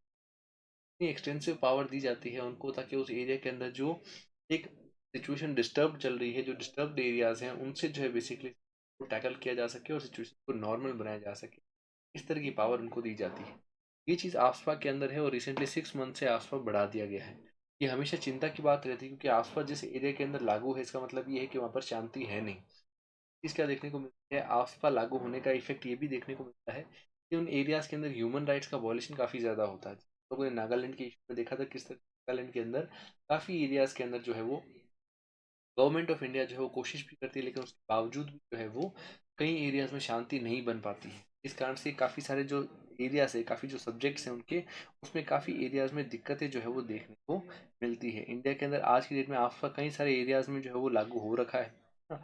ये भी चीज़ बेसिकली इसमें जो है वो मिलती है कि आफ्ता के कारण से काफ़ी सारे इश्यूज जो है वो सामने आ रहे हैं। आफ्ता कब शुरू हुआ है, तो वैसे तो क्विट इंडिया मूवमेंट जो था उसके अंदर ये शुरू हो गया था। उसके बाद में सरकार ने अलग से इसके लिए जो है वो एक्ट बना करके और बेसिकली क्या किया, 1958 में सामने रखा था, जिसके अंदर जो है वो जीबी पंत उस समय जो है वो होम मिनिस्टर थे। आज की डेट में जो है वो आफ्ता आसाम, नागालैंड, मणिपुर, अरुणाचल प्रदेश एरियाज के अंदर वो इन फोर्स चल रहा है। G20 स्क्रीन ओवर मजदूर देयर राइट्स। देखो यहाँ पर क्या चीज़ देखने को मिल रही है कि G20 जो समिट हुई उसके अंदर लगभग कई सारे अलग अलग जो है वो टॉपिक्स थे, कई सारी चीज़ों के ऊपर समिट हुई। टूरिज्म के ऊपर भी समिट हुई, बिजनेस के ऊपर भी समिट हुई, कल्चर के ऊपर भी समिट हुई, कई सारे एरियाज पर समिट हुई थी। लेकिन यहाँ पे ये देखने को मिला कि भाई जो लेबर के ऊपर समिट हुई थी, जो कि राजस्थान के कई एरियाज में या फिर इंडिया में गुजरात के कई एरियाज में हुई, वहाँ पर ये देखने को मिला ज़्यादा ध्यान नहीं दिया गया उसके ऊपर। और इफेक्टिव इफेक्ट इसका ये रहा कि भाई G20 अपने आप में तो एक सक्सेसफुल चीज़ रही कि जिस तरह से मोदी जी ने जो है वो अपनी पॉलिटिकल और आपकी जो है बेसिकली डिप्लोमेटिक विन ली, जहाँ पर जो है यूक्रेन के ऊपर उन्होंने बाकी देशों का स्टांस भी हल्का कर दिया और दूसरी तरफ रशिया को भी मना लिया आने के लिए। तो एक तरह से वो चीज़ तो रही, लेकिन दूसरी तरफ ये भी चीज़ सामने आती है कि भाई आपके मोदी जी की ये जीत रही और उन्होंने अफ्रीकन यूनियन को भी इसके अंदर मेंबर बना लिया, ये भी एक चीज़ सोचने की है। लेकिन दूसरी तरफ जो लेबर्स के राइट है, जो कि हमेशा से दबते आए हैं, इतिहास से ये चीज़ देखने को मिली है कि बड़ी बड़ी चीज़ों के होने के कारण से मजदूर जो है उनके इश्यूज को हमेशा दबा दिया गया। तो ऐसा यही चीज़ यहाँ पर देखने को मिली, जहाँ पर जो लेबरर्स हैं उनके इश्यूज को दबा दिया गया है, उनको साइडलाइन कर दिया गया है, जिसके कारण से अल्टीमेटली जो वर्कर्स है उनके साथ में काफ़ी सारे इश्यूज जो है वो यहाँ पर देखने को मिलते हैं।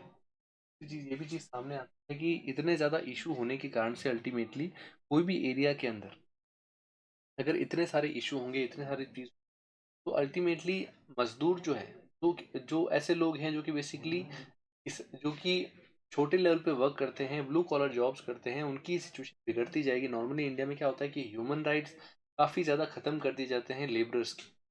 मैंने खुद ने कई ऐसे एरियाज देख रखे हैं जहाँ पर जो लेबरर्स हैं उनके साथ में बहुत खराब व्यवहार होता है। इवन ऐसी सिचुएशन होती है कि उनको आधी रात को काम से निकाल देते हैं। आधी रात को जो है वो बेसिकली काम से निकाल दिया जाता है और वो आदमी जंगल के अंदर पूरी फैक्ट्री है, वो निकाल देते हैं कि तुम्हारा काम अच्छा नहीं लगा। कई लोग तो क्या करते हैं, लेबरर्स को मार भी लेते हैं, है ना।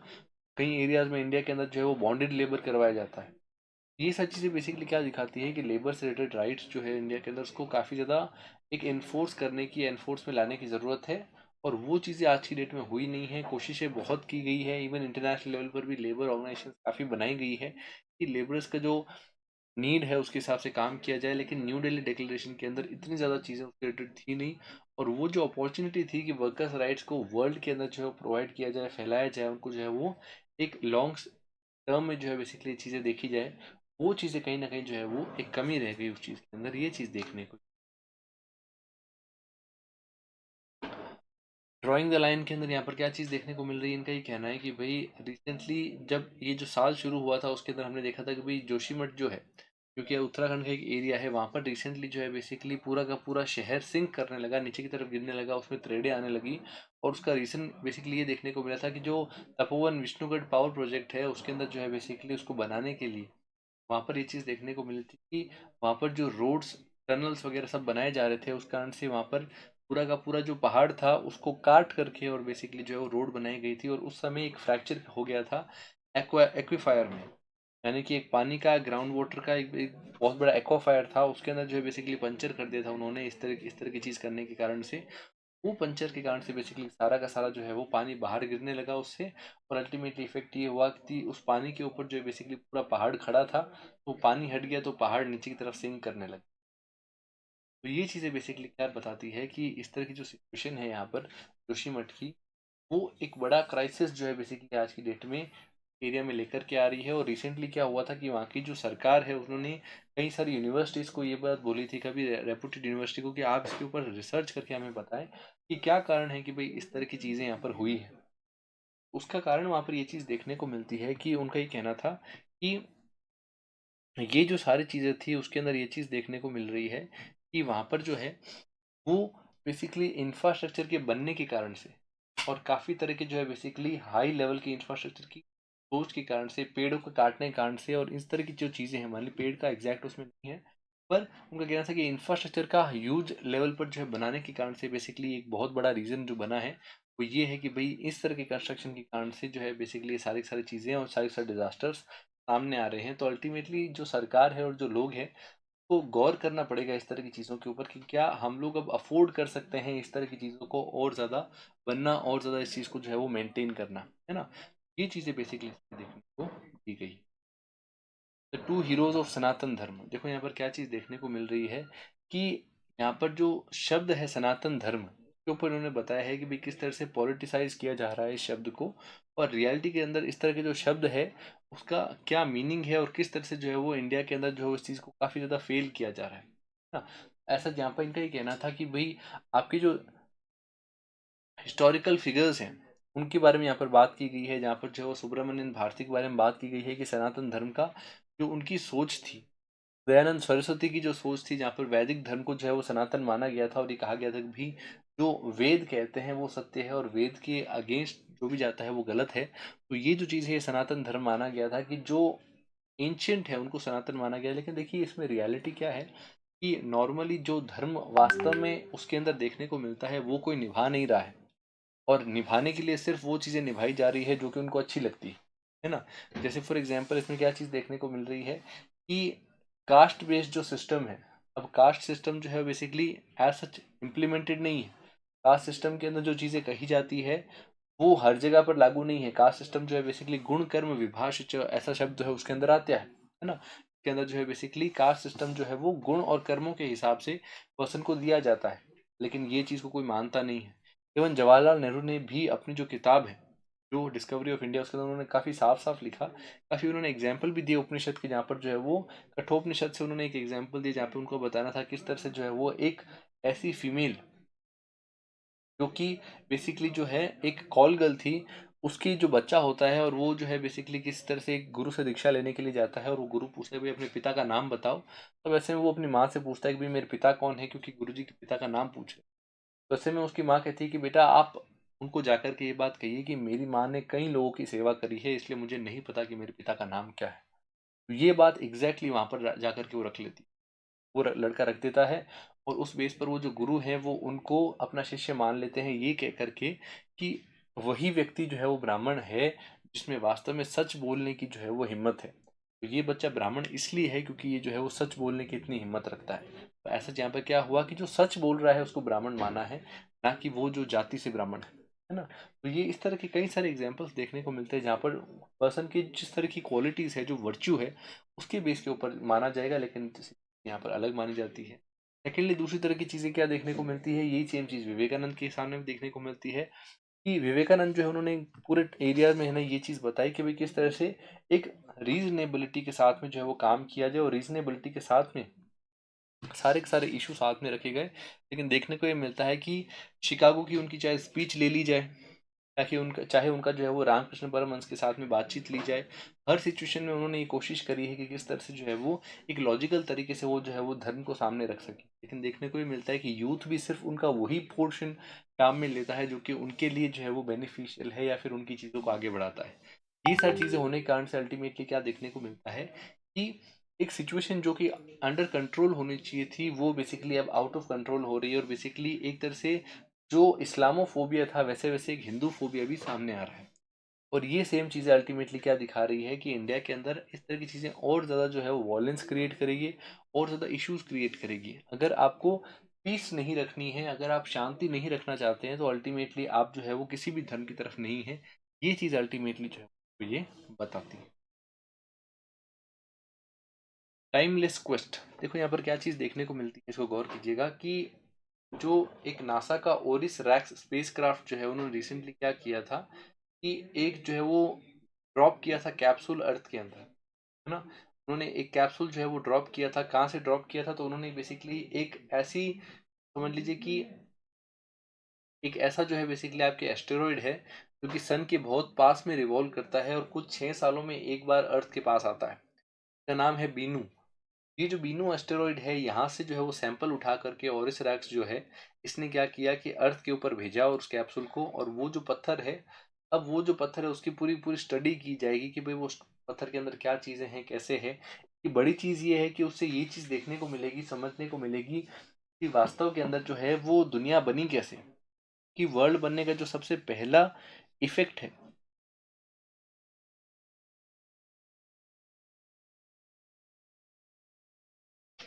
दुनिया के बनने का जो सबसे पहला इफेक्ट है और सबसे पहली चीज है, वो बेसिकली देखने को मिलती है आपके जो सन और उसके आसपास के एस्टेरॉइड्स हैं उनके अंदर। तो ये सारी चीजों से अल्टीमेटली चीज जानने को मिलेगी, समझने को मिलेगी, और यही चीज जो है बेसिकली वो मिल रही है, जहाँ पर जो है वो बीनू के अंदर आपकी जो चीजें हैं उसके बारे में देखा जाएगा, समझा जाएगा कि भाई सारी क्या क्या बाहर निकलता है। और women's reservation to gender equality, यहाँ पर क्या चीज देखने को मिलती है कि विमेन के रिजर्वेशन के बारे में यहाँ पर बात की गई है, जहाँ पर विमेन का रिप्रेजेंटेशन इंडिया में आज की डेट में इंडिया की जो रैंक है वो तकरीबन 141 है। तो 41वीं रैंक जो है वो इंडिया की देखने को मिलती है। उसका बेसिकली रीजन भी यही है इंटरनेशनल लेवल पर, कि हमारा जो एक तरह से पूरा का पूरा सिस्टम है वो काफ़ी ज़्यादा पिछड़ा हुआ है, काफ़ी एरियाज के अंदर पिछड़ा हुआ है। पॉलिटिकली हमारी सबसे ज़्यादा अच्छी रैंक आती है। देखो इकोनॉमिक, सोशल और हर एस्पेक्ट में देखा जाता है कि भाई वुमेन इक्वालिटी है या नहीं है। तो ऐसे में ये चीज़ देखने को मिली कि इकोनॉमिक, सोशल, पॉलिटिकल, इन सभी चीज़ों के अंदर ये चीज़ सामने आई कि सिर्फ हाईएस्ट हमारे जो मार्क्स हैं पॉलिटिकल में है। और पॉलिटिकल में देखने को मिले तो आपकी ऑब्वियस सी बात, सीधी सी चीज़ इंडिया में देखने को मिलती है वो ये है कि तकरीबन 15 से 18% के आसपास में ही सिर्फ वुमेन जो है वो आपकी पॉलिटिक्स के अंदर है। यानी कि सिर्फ 750 लोगों में से 750 जो एमपीज हैं उनमें सिर्फ 115 जो एमपीज हैं वो फीमेल हैं। इस तरह की चीज़ें होने के कारण से अल्टीमेटली क्या देखने को मिलता है कि इतने कम फीमेल जो हैं, इसका अल्टीमेटली इफेक्ट ये देखने को मिलता है कि कम फीमेल होने के कारण से अल्टीमेटली इस पूरे एरिया के अंदर जो है वो ज़्यादा से ज़्यादा इश्यूज बनते हैं और वीमेन रिलेटेड लॉज भी नहीं बन पाते हैं। लेकिन इसके बावजूद भी 115 होने के बावजूद भी हमारी हाईएस्ट रैंक पॉलिटिकल सेक्शन में है। इसका मतलब सोशल इकोनॉमिक सेक्शन में तो बिल्कुल भी हालत ख़राब है। तो ये सारी चीज़ें इनका ही कहना है कि भाई विमेन का हालत काफ़ी ज़्यादा ख़राब है, और अल्टीमेटली डीलिमिटेशन को सही तरीके से करवा करके और 2029 तक या 2032 तक जो है कोशिश की जानी चाहिए कि नेक्स्ट चुनाव तक जो है वो विमेन को पूरी तरीके से जो है वो कोशिश की जाए। यहाँ पर विमेन का जो हाउस होल्ड वर्क है, जो सारा काम है, उसको अनपेड लेबर की तरह देखा जाता है, अनपेड लेबर दिया जाता है। ये सारी चीज़ें अल्टीमेटली को मिलती है। When India Canada ties were reset, यहाँ पर क्या चीज़ देखने को मिल रही है, इन्होंने पूरा बताया है किस तरह से कनाडा जो है उनके जो टाइज हैं, कनाडा का पूरा जो सिस्टम है, और कनाडा के जो पहले प्राइम मिनिस्टर थे स्टेफन हापर, उनके बारे में उन्होंने बताया है किस तरह से 2010 तक जो है वो उनके रिलेशंस इंडिया के साथ में काफ़ी ज़्यादा अच्छे थे। यहाँ पर ये चीज़ सामने आई थी दैट आपके जो उनकी जो रिलेशन थे उन्होंने किस तरह से खालिस्तानी इसका सपोर्ट नहीं किया था, और बेसिकली इंडिया का सपोर्ट हर जगह पर रखते थे वो। लेकिन उनके बाद में जब जस्टिन ट्रूडो आए हैं तो सिचुएशन जो है उसमें चेंजेस देखने को मिले हैं। किस तरह से जस्टिन ट्रूडो जो है उनकी सोच में, उनके काम के अंदर जो है वो काफ़ी हद तक ये चीज़ देखने को मिली कि जस्टिन ट्रूडो जो है वो कई हद तक ये चीज़ सामने देखने को मिली, वो खालिस्तानी इसका सपोर्ट कर रहे हैं पॉलिटिक्स के कारण से, पॉलिटिक्स को आगे रखने के कारण से खालिस्तानी इसका सपोर्ट कर रहे हैं वो, और उस कारण से अपने देश के टाइज भी जो है वो खराब कर रहे हैं बाकी देशों के साथ में। अमेरिका, ऑस्ट्रेलिया, इन सब कई देशों को हैरानी भी हुई जब जस्टिन ट्रूडो ने इस तरह के स्टेटमेंट दी कि इंडिया जो है वो कोशिश कर रहा है उनको मारने की। जब तो ये चीज़ सामने देखने को मिली कि किस तरह से डिप्लोमेटिक टाइज जो है उसमें काफ़ी सारा ऑल्ट्रेशन आ जाता है इन सब चीज़ों के होने के कारण से, है ना? तो ये चीज़ें बेसिकली इसमें देखने को मिल रही।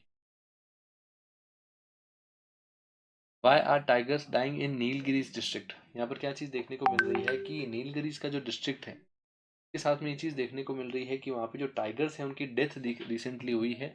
इसका रीज़न बड़ा ये चीज़ मानी जा रही है कि भाई नीलगिरी के जो पहाड़ है वहाँ पर जो है बेसिकली कई तरह के पोचर्स यानी कि कई तरह के जो उनको मारने के लिए जो लोग हैं वो राजस्थान के से जो है वो गए हैं, जिसमें कहा जा रहा है कि भाई इस तरह के जो पोचर्स हैं उन्होंने फरवरी के अंदर भी आए थे और फॉरेस्ट डिपार्टमेंट ने इसके बारे में कहा भी था। और ऐसे इस तरह से जो है बेसिकली कई सारे टाइगर्स, इवन 10 टाइगर्स की रिसेंटली डेथ देखने को मिली। इसमें 6 जो है वो टाइगर के बच्चे हैं और 4 जो है वो अडल्ट हैं, 6 कब्स हैं और 10 एडल्ट जो है वो 4 एडल्ट जो है उसमें देखने को मिल रहे हैं। और नीलगिरी रिजर्व में इस तरह से जो डेथ है 10 की, ये अपने आप में शॉकिंग न्यूज़ जो है वो देखने को मिलती है। सेकेंडली ये भी चीज़ है कि भाई कई बार डेथ इस कारण से भी हो जाती है कि भाई आपस में भी फाइट हो जाती है दो ग्रुप्स की।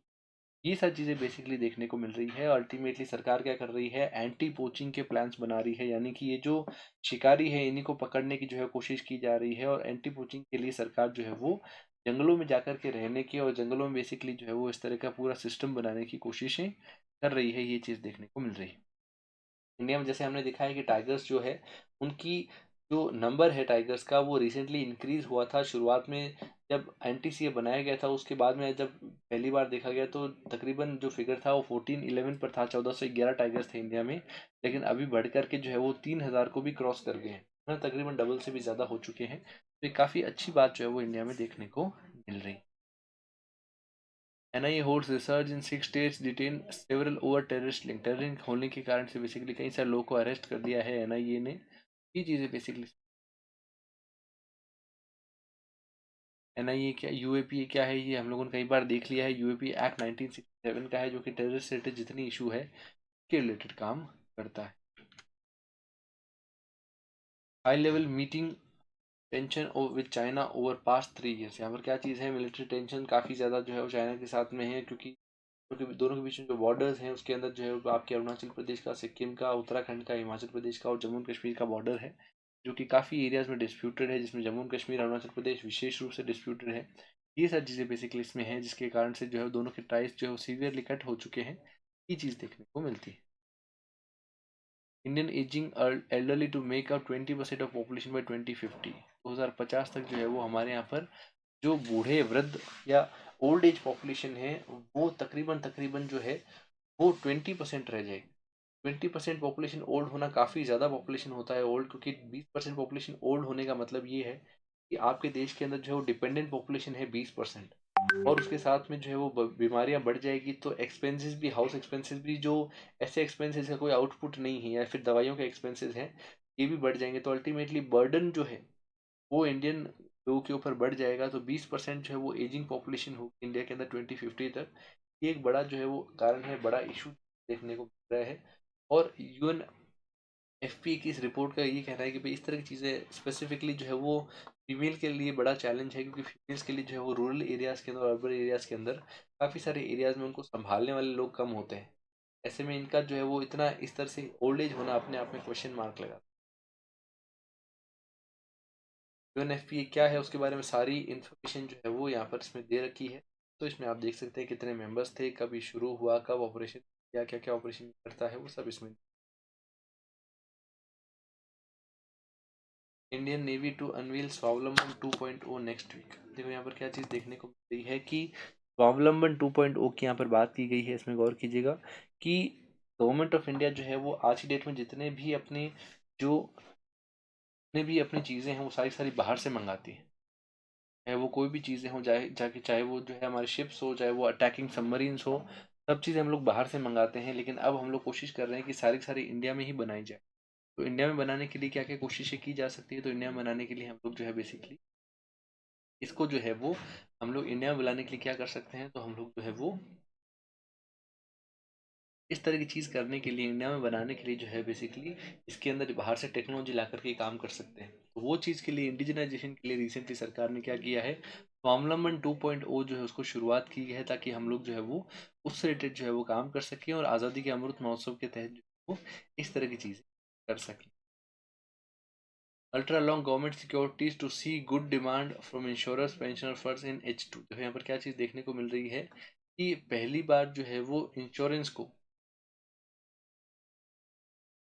50 साल की जो है वो सरकार बॉन्ड देने जा रही है। सरकार पहली बार ऐसा करने वाली है जहाँ पर सरकार जो है वो बॉन्ड इशू करने वाली है 50 साल के लिए, जिसमें सरकार जो है वो तकरीबन 6.5 लाख करोड़ रुपए मार्केट से उठाएगी।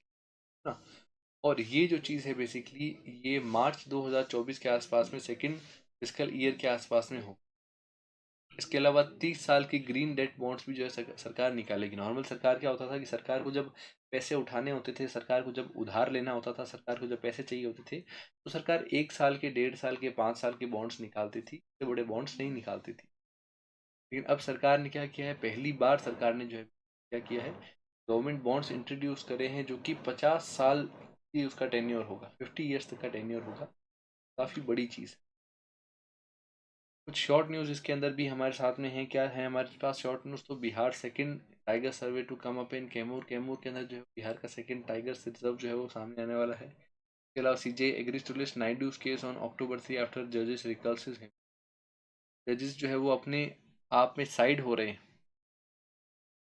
ना। कई सारे जजेस जो है वो उन्होंने दीवा दीवा चंद्रचूड़ जो है उन्होंने जो है बेसिकली 3 अक्टूबर को इनकी जो है प्ली रखी है, जहाँ पे इनका ये कहना है कि भाई हम लोग जो है वो इनकी बात सुनेंगे।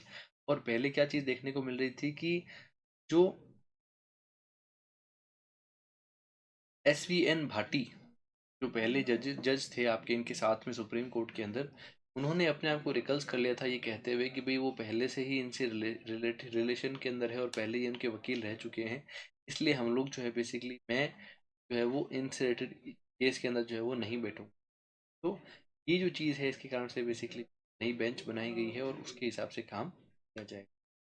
और शॉर्ट न्यूज़ में जो है वो all of 13 cues in China's youngest gold medalist. Next क्या है, second tranche IMF bail out Sri Lanka को मिल दिया है, उनको दे दिया गया है।